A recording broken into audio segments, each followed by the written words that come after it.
Bom dia, estimados irmãos, amigos da Escola Sabatina. Hoje é o dia 2 de abril de 2021, o primeiro sábado, o primeiro trimestre, o segundo trimestre deste ano. O manual da Escola Sabatina apresenta a promessa Aliança Eterna de Deus. Querido Deus e nosso Pai, obrigado por esta Escola Sabatina, uma apresentaçãozinha para que nós possamos começar este trimestre orando e trabalhando na Escola Sabatina também. O ministério deixado muitas vezes ao acaso. Vamos, Senhor, prometer diante de Ti e de todos os alunos que eu também sou desta escola. Eu prometi estudar a Escola Sabatina todos os dias, como era costume nos desbravadores. Agora já não sou mais desbravador. Levo a bandeira com Cristo, onde queres que me chamares. Por isso vou ensinar e vou aprender na Escola Sabatina. Resta-me, Senhor, agradecer neste sábado. Vem abençoar aqueles que estão escutando este indeferido. Te peço e agradeço no nome santo de Jesus Cristo, nosso Salvador. Amém. Muito bem, o primeiro hino que vamos entoar. Não cantes. Põe o primeiro hino, não cantes. Epá, as pessoas estão a ouvir-te. Mano.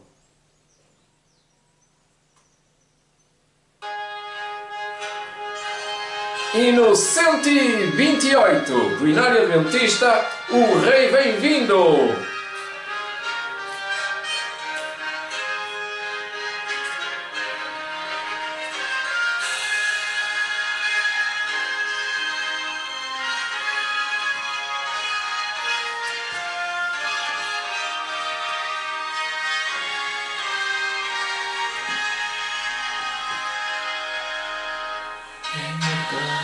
Está vazio, o trabalho terminou, não há tráfego nas ruas, o barulho já cessou, os ceifeiros lá no campo já deixaram seu labor, em suspense está a terra, é a volta do Senhor, o Rei bem-vindo, o Rei bem-vindo, a trombeta está soando, os remidos a chamar, o Rei bem-vindo, o Rei bem-vindo, aleluia.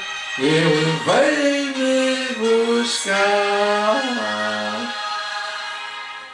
Eis que se abrem sepulturas ante a ordem do Senhor. Os remidos ressuscitam entre ossanas e louvor. Mas os maus em desespero, em angústia e aflição, já se escondem pelas rochas, fogem da destruição. O Rei bem-vindo, o Rei bem-vindo, a trombeta está soando, os remidos a chamar. O Rei bem-vindo, o Rei bem-vindo, aleluia, Ele vem me buscar. Já os salvos vão subindo, ouço o coro angelical, todo o céu está se abrindo, há um brilho sem igual, como o som de muitas águas, nós ouvimos ecoar. Aleluias ao Cordeiro, nós já vamos para o lar. O Rei bem-vindo, o Rei bem-vindo, a trombeta trombeta está soando, os remidos a chamar. O Rei vem vindo, o Rei vem vindo, aleluia, Ele vem me buscar.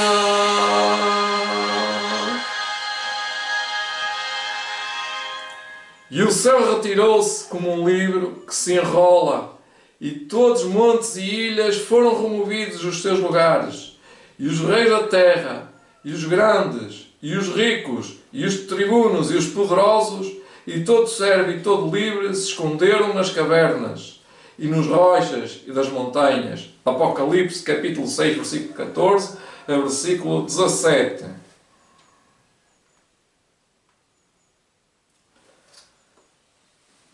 Querido Deus e nosso Pai, apresentamos a lição da escola sabatina. Damos as boas-vindas aos anjos. Damos as boas-vindas a todos aqueles que estão a assistir. Vamos apresentar o boletim missionário. Vou só resumir. Tem 13 países, ou 13, quase 13 pontos nevrálgicos para trabalhar. A Universidade Navojoa da União do Norte, no México. Portanto, o México vai ser trabalhado este trimestre. Vamos enviar para lá as nossas orações, os nossos donativos, os nossos voluntários.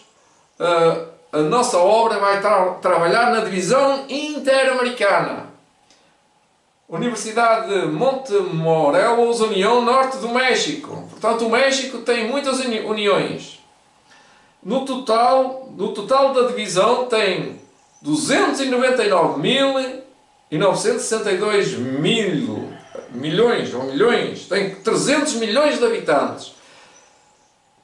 Pelas Caraíbas, pela Venezuela, pelo São Salvador, pelo Guatemala, pela Jamaica, pelo Norte do México, Panamá, Porto Rico, Colômbia. Portanto, é uma divisão enorme, imensa. Também vamos fazer na Universidade Linda Vista, União Sudoeste do México, México. Portanto, União do Sudoeste, México, do México. Portanto, vamos trabalhar, vamos levar para lá mensageiros, mensagens, trabalhar com blocos, com cimento, com muitas coisas que lá é necessário. Vou apresentar o guião temático desta lição, só algumas frases que diz aqui. A confraternização é a recepção, contactos e conversas informais, atividades de quebra-gelo. E depois vem a adoração, louvor, oração, meditação, partilha e testemunhos pessoais. Depois o estudo da Bíblia, o estudo da escola sabatina, que é o tema temático. O tema temático para este trimestre é a promessa, a aliança eterna de Deus. E ao fim, o quarto ponto é o testemunho, a oração intercessória, materiais para ministério pessoal, planeamento evangélico. Desejamos a todos que este material contribua para o seu crescimento espiritual e para o aprofundamento do seu Criador, do seu disciplinado em si. Aceite o desafio e aproveite esta oportunidade que nos foi colocada nas nossas mãos. Isto foi o que escreveu o pastor Pedro Esteves, área do Departamento de Evangelismo, Escola Sabatina e Ministérios Pessoais, UNASP. Ou PAS, digo. Estamos em Portugal.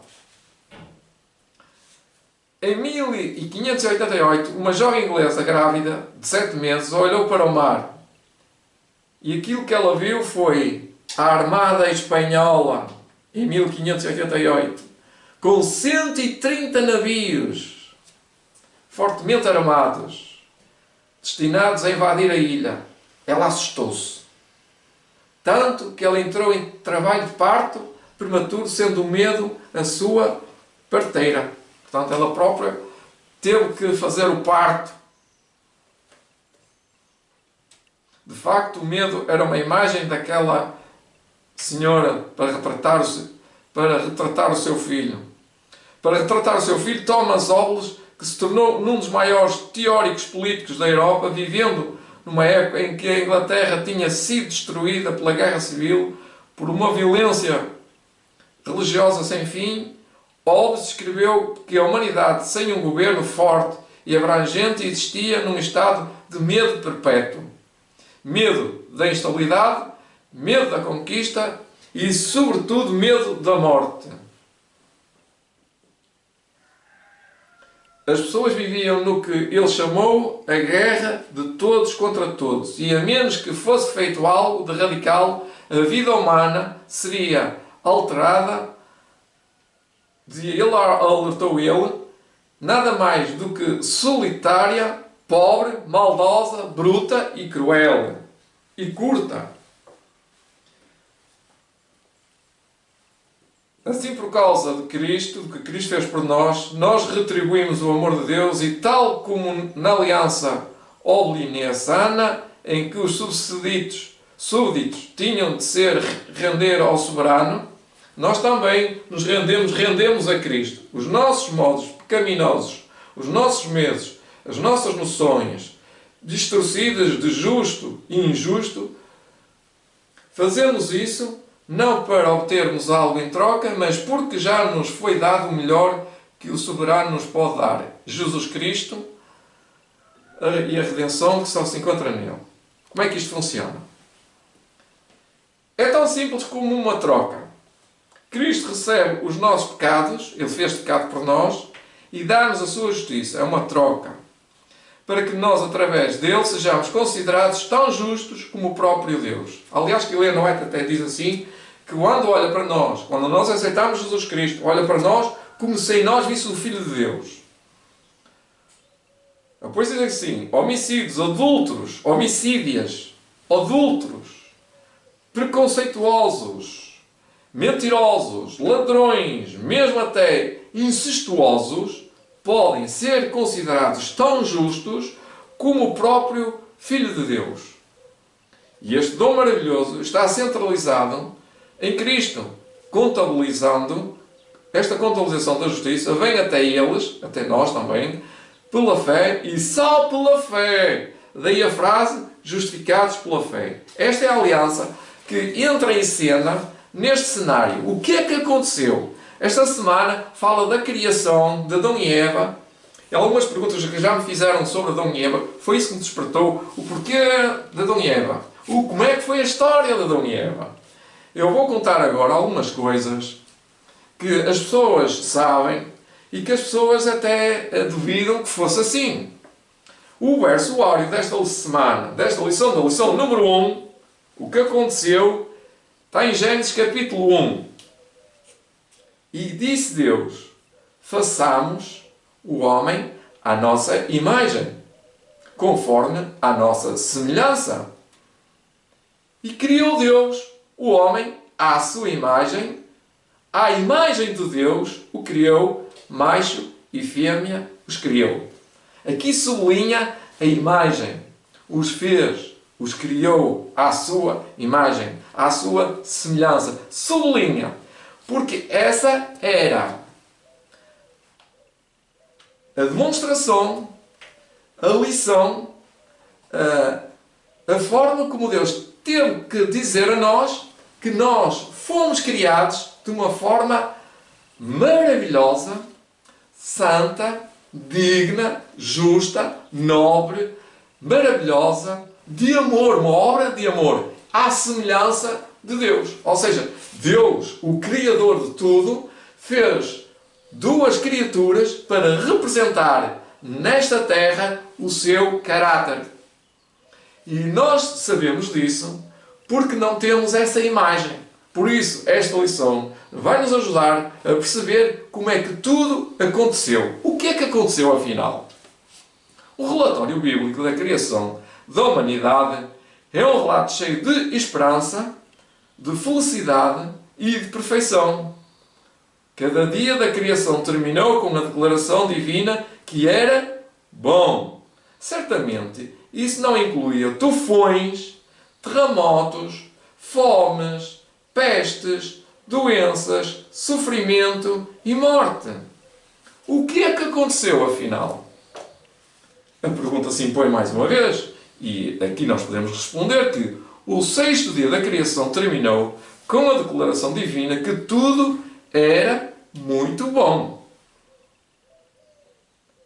Isto quer dizer que naquele dia estava realizada a obra da criação no seu esplendor. Isto porque nesse dia o Senhor criou seres humanos à sua imagem. Seres humanos.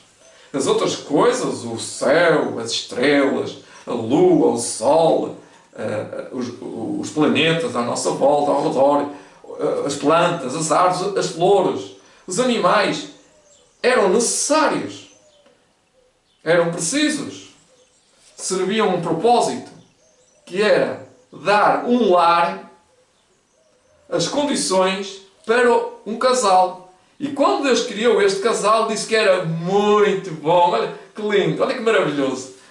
Olha que grande obra que eu fiz. É o que Deus quer dizer. Depois de criar, Ele se admirou. E disse, vede, vim ver. Algo que Ele não tinha feito com mais nada no relato de Gênesis. As outras coisas simplesmente disse que era bom. Mas ali disse que era muito bom.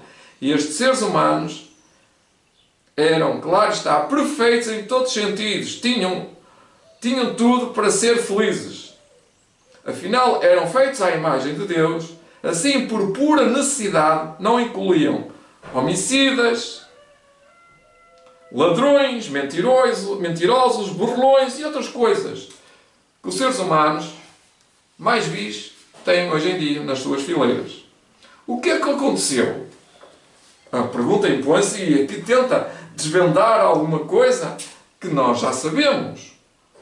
A lição desta semana olha para a criação como um foco, vai-nos retirar lições da criação perfeita e finalmente ela aflora o tema do trimestre.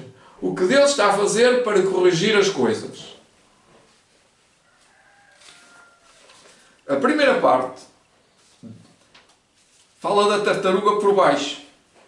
A tartaruga por aí abaixo. Houve um cientista que foi fazer uma palestra sobre as órbitas dos planetas e ele começou a descrevê-las, não é? É muito difícil agora estar aqui a descrever as órbitas dos planetas, Marte, Saturno, Urano, Neptuno, Plutão, Júpiter. E ele as descreveu conforme sabia, não é? Mas uma velhinha chegou-se ao pé dele e disse, olha, senhor doutor, eu acho que isso não é bem assim que você diz, que no princípio criou Deus os céus e a terra e que ao redor do Sol os planetas se sustentam e no centro da galáxia, nós estamos no centro da galáxia.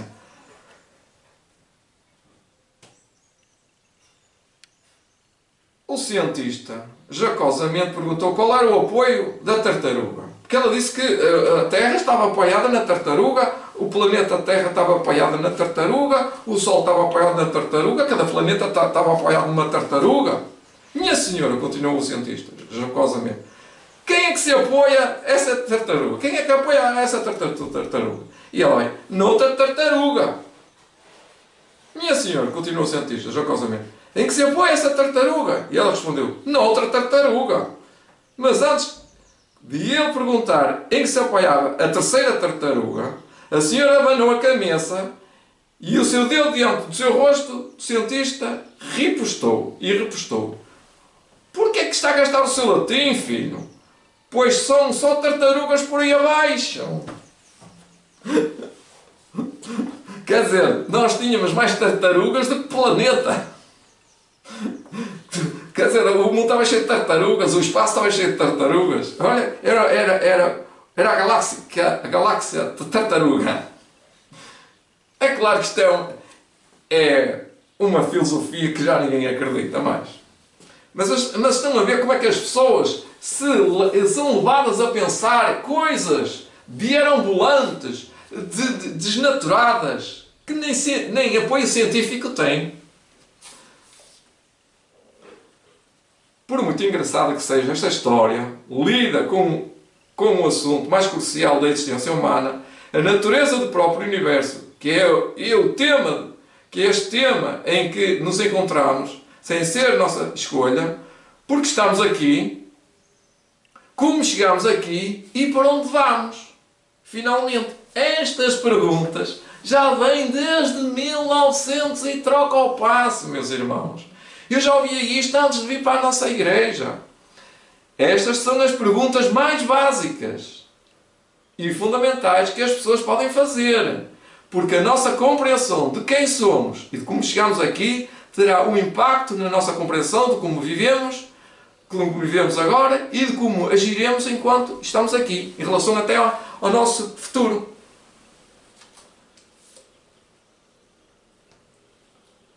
Aquilo que é interessante acerca de Gênesis 1:1, ou mesmo acerca de outros textos, é que o Senhor não tenta provar que Ele é o Criador. A Bíblia não tenta provar que Ele existe, que Deus existe.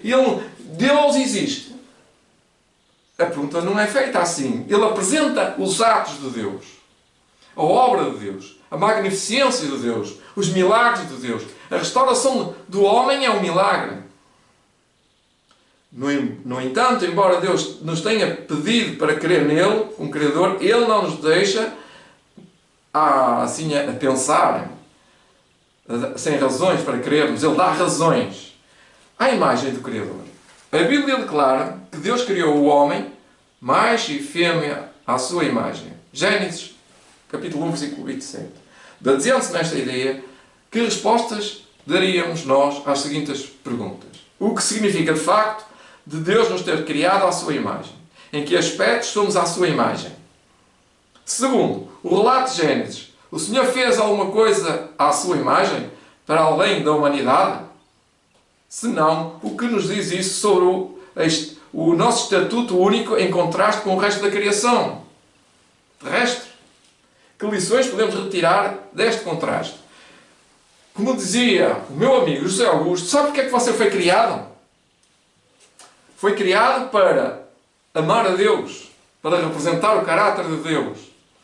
O que mais pode ser encontrado no relato da criação da humanidade que separa a raça humana de qualquer outra coisa que o Senhor tenha criado? O que é que pode ser encontrado no relato? É que Deus abençoou um casal. Disse: crescei e fortaleceis e dominai a terra, e enchei a terra com sabedoria, com graça, com estatura. Não era só homens nem mulheres a criar, era com graça e sabedoria, que são as três medidas: crescia em graça, em sabedoria e estatura. Embora tenhamos de falar acerca de Deus em terminologia humana, não devemos esquecer que Ele é um ser espiritual. Note também o relatório único do modo como Deus fez a mulher. Tanto o homem como a mulher foram feitos de uma maneira diferente. O próprio Deus, diz Ellen White, em Patriarcas e Profetas, o próprio Deus deu a Adão uma companheira. Proveu para ele uma adjutora, alguém com quem tivesse afinidade para partilhar, a qual estava em condições de ser a sua companheira e que poderia ser com ele, ou ser um com ele, em amor e simpatia. Eva foi criada de uma costela tirada do lado de Adão, querendo isto dizer que não deveria dominá-lo como cabeça, nem ser pisada como se fosse inferior, mas estar ao seu lado como igual e ser amada e protegida por ele. Ellen White, Patriarcas e Profetas, capítulo 2, versículos, ou página 23, edição Publicador de Servir. Deus e a humanidade juntos. Diz-nos em Gênesis 1, 28 e 29, acerca do modo como Deus vê o mundo material. E estes textos implicam que há algo de mau nas coisas materiais e desfrutamos delas. Que lições podemos aprender com estas cenas originais da história humana acerca de como devemos relacionar-nos com a própria criação? Portanto, dominai sobre os peixes e sobre o mar. Além disso, com estas palavras, Deus dá os primeiros passos para estabelecer uma relação com a humanidade. Ele fala com eles e dá-lhes ordens, diz-lhes que devem fazer. Há uma responsabilidade implícita também nas palavras. Deus pediu-lhes para serem senhores deste maravilhoso mundo, desta maravilhosa criação, e os responsabilizou. Nós somos responsáveis por um ambiente. Isto é tão antigo que Helena White chega-nos a dar mensagens de saúde, de limpeza da casa, de lavar as janelas, de pôr o ar dentro de casa, o ar limpo, o ar puro, correr, saltar, norma, ter luz solar dentro dos nossos quartos. Deus dirigiu-se a Adão e Eva como a seres inteligentes que podiam responder à sua bondade e entrar em comunhão e em companheirismo com Ele. Além disso, como criaturas filhos, Adão e Eva dependiam da bênção e do cuidado do seu Criador. Anda, gatinha, para dentro. Do seu Criador, Pai. E Ele proveu tudo aquilo que eles necessitavam. E eles nada fizeram para merecerem. O que Ele lhes deu foram puros, retos, receptores de algo que não ganharam. Foi tudo graça. Junto da árvore. E eu ia focar mais este aspecto em 31 de março, que fala junto da árvore, naquele metro quadrado, onde Satanás, Lúcifer, estava ali para tentar Adão e Eva. Não tinha outro lugar, a não ser ali. E ordenou o Senhor Deus ao homem, dizendo: toda a árvore do jardim comereis livremente, mas da árvore da ciência do bem e do mal não poderás comer, porque no dia que dela comeres, certamente morrerás. Agora aqui podemos desenhar o desenho. Temos uma árvore aqui. Junto da árvore está uma cerca que não, é como uma cerca invisível. É um bocado de terreno. Está proibido. E existem milhares e milhares de coisas para fazer. O sol para contemplar, as estrelas para ver de noite, as flores para ver de dia, os campos. E a alimentação que tinham que comer das árvores, tantas árvores, de todos os frutos. Nós nem sabemos a quantidade de frutos que tínhamos lá. Nem sabemos os nomes dos frutos que tinha lá. Certeza que tinha laranjas, peras, maçãs, que ainda temos hoje. Mas a árvore da ciência do bem e do mal é um fruto que ninguém sabe o que é. Mas a dúvida não é dúvida. Não adianta dizer qual é o fruto. Isso não é para especular. Não é para duvidar, não é para criar celeumas, problemas. É uma árvore para a qual nós não sabemos nada. Apenas sabemos que era proibido. E agora põe-se o provérbio, existe o provérbio, o proibido e o desconhecido é sempre o mais apetecido. E foi isso o problema. O proibido é sempre aquilo que o diabo vai tentar. E esta já é uma lição para aqui, para os nossos dias. As coisas mais proibidas são aquelas que são mais tentadoras. Este teste forneceu a Adão e Eva a oportunidade de exercer o seu livre-arbítrio. Também nos desafiou a responder positivo ou negativamente à sua relação com o Criador. Este era um teste. E ele também mostra que Deus os tinha feito seres livres e morais. Afinal, se não tivessem a oportunidade de desobedecer, por que razão o Senhor se teria incomodado em avisá-los desde logo contra a desobediência?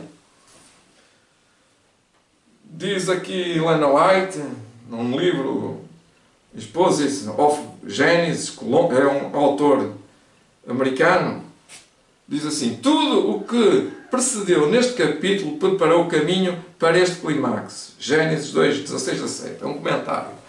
O futuro da raça humana centra-se sobre esta única proibição. O homem não deve ser confundido por uma multiplicidade de questões. Apenas uma ordem divina deve ser tida em mente. Ao limitar assim a uma árvore o número de injunções, Deus dá um sinal da sua misericórdia. Além disso, o Senhor coloca contra o pano de fundo de uma ampla permissão. De toda a árvore do jardim comerás livremente. De toda a árvore. Tinha tantas árvores para comer. Porquê que Deus proibiu aquela? Era um teste. Diz Helena White, se eles passassem aqueles testes, aquele teste, aliás, eles eram fiéis. E, provando a sua fidelidade, eles tinham acesso ao céu. Nós perdemos acesso ao Pai. Nós perdemos acesso ao céu. E eles poderiam ir aonde? Ao céu. Agora só pela graça divina. ao chamar Adão e Eva a obedecerem à sua vontade, Deus estava a dizer: eu sou o vosso Criador e fiz-vos à minha imagem. A vossa vida é sustida por mim, pois por mim vivem, movem-se e têm o vosso ser. E eu providenciei todas as coisas necessárias para o vosso bem-estar e para a vossa felicidade, sustento, lar, companheirismo humano. E estabeleci-vos como regentes deste mundo, sob a minha soberania. Vocês apenas são os mordomos. Se estiverem dispostos a confirmar esta relação comigo, porque me amam, então eu serei o vosso Deus e vocês serão os meus filhos. Cá está a relação da aliança. E podem confirmar esta relação e a confiança nela implícita, simplesmente obedecendo a esta ordem específica. No final de contas, a nossa relação com Deus só pode ser efetiva e duradoura se escolhermos livremente aceitar a sua vontade, rejeitar a sua vontade, em essência reclamar a nossa independência dele. Isso indica que nós acreditamos que não necessitamos de Deus. Esta é uma escolha pessoal que resulta no conhecimento do mal.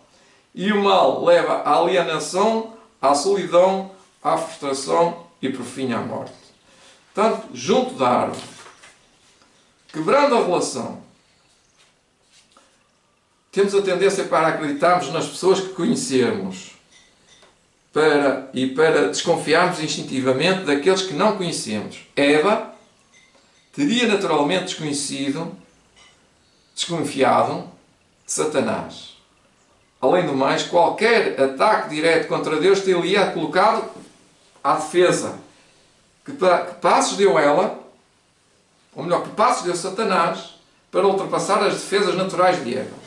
Começou a distraí-la. Começou a mandar-lhe mensagens assim. Mal ela se aproximava, ela dizia: vem aqui. Por mais deplorável que tenha sido este trajeto da vida do nosso casal humano, de Adão e Eva, diz aqui que há perdão. O pecado apareceu e todos os seus resultados formes se seguiram. A não ser que algo fosse feito, a humanidade estava encaminhada para a ruína eterna. Gênesis 3,15 está assim, é a profecia. Deus falou para a serpente: tu lhe ferirás o calcanhar, mas ela esmagará a tua cabeça. É uma profecia que se cumpriu no Calvário. A mulher é a igreja. A mulher foi ferida no calcanhar, mas a igreja, em Cristo, esmagou a cabeça da serpente Satanás na cruz do Calvário. As surpreendentes palavras de esperança profética de Deus falam de uma hostilidade divinamente ordenada entre a serpente e a mulher, e entre a sua semente e a semente dela. E isto atinge o seu clímax na aparição vitoriosa de um descendente representante da semente da mulher, que aplica um golpe mortal na cabeça de Satanás, enquanto ele seria apenas capaz de ferir o calcanhar do Messias. No seu total desamparo, Adão e Eva deveriam ganhar esperança a partir desta promessa messiânica. Esperança que transformaria a sua existência, porque esta esperança era dada por Deus e apoiada em Deus. Esta promessa do Messias e da vitória final, por mais vagamente que tenha sido expressa naquela época, dissipou a triste obscuridade em que o pecado os tinha colocado. Diz Helena White, no Testamento, volume 1, página 11, a Charles Spurgeon, também um autor adventista. Havia, acho eu, um sermão evangélico naquelas 3 palavras divinas, ao penetrarem elas nas partes densas da folhagem e alcançarem os ouvidos doloridos dos fugitivos. Adão, onde estás? O teu Deus não está disposto a perder-te. Ele avançou para te buscar, tal como Ele pretende, muito em breve, avançar na pessoa do seu Filho. Não apenas para buscar, mas também para salvar aquilo que agora está perdido. sumário. Deus criou-nos à sua própria imagem para que pudéssemos existir num companheirismo efetuoso entre Ele e nós. Embora a entrada do pecado tenha despedaçado a união original, Deus procura restaurar esta relação através do plano da redenção. Sendo nós criaturas dependentes, a vida assume assim o seu verdadeiro sentido e a sua verdadeira clareza apenas só quando entramos em união com o nosso Criador. Portanto, hoje é dia 3 de abril. Bom sábado, queridos irmãos. Isto foi o que aconteceu. Vamos estudar, continuando, a aliança eterna de Deus. Querido Deus e nosso Pai que está nos altos céus, Senhor, queremos te agradecer com este tremensário, em nome do Senhor Jesus Cristo, que nós possamos aprender cada dia mais. Em nome do Senhor Jesus Cristo, nosso Salvador. Amém.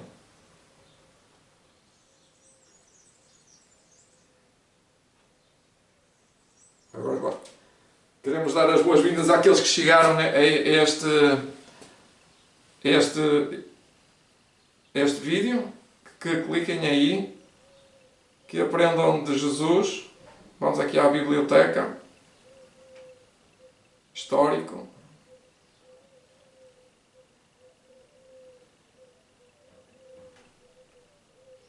Vamos pôr aqui um hino. Vamos pôr então um hino. Tem 30 minutos de hino. O funcionário está a conquistar o mercado em Portugal. Este é o primeiro Monó com um preço razoável com funcionalidade.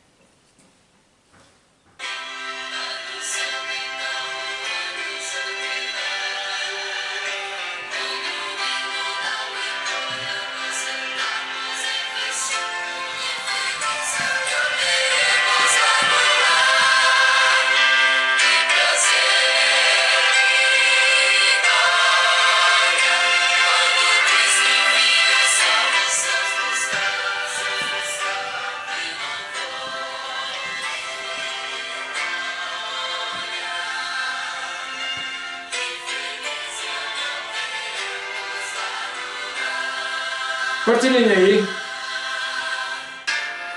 Vencendo bem Jesus. Que Deus nos abençoe. Nesta hora, 3 de abril de 2021. No meu relógio já são 9:15 de Portugal. Minutos com a escola sabatina. Breve os reinos deste mundo, ó, e as suas leis, os sinais da sua vinda, mais se mostram cada vez, vencendo Jesus. Glória, glória, glória, glória, aleluia, glória. Glória, vencendo, vem Jesus. Clarim que chama os que a batalha já soou. Cristo à frente do seu povo, multidão já conquistou. O inimigo vem retirar, seu furor já partilhou. Vencendo, vem Jesus.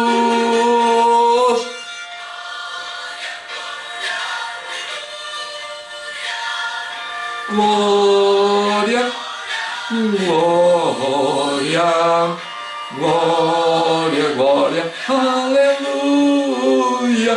Vencendo, vem Jesus.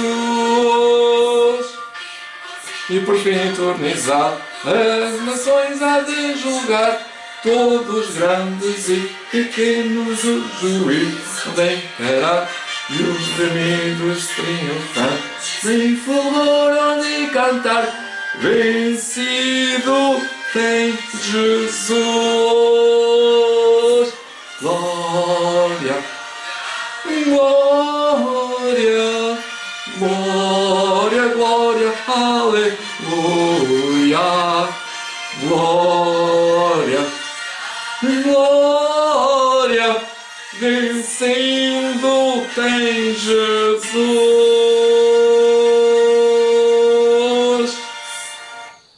Feliz sábado, irmãos.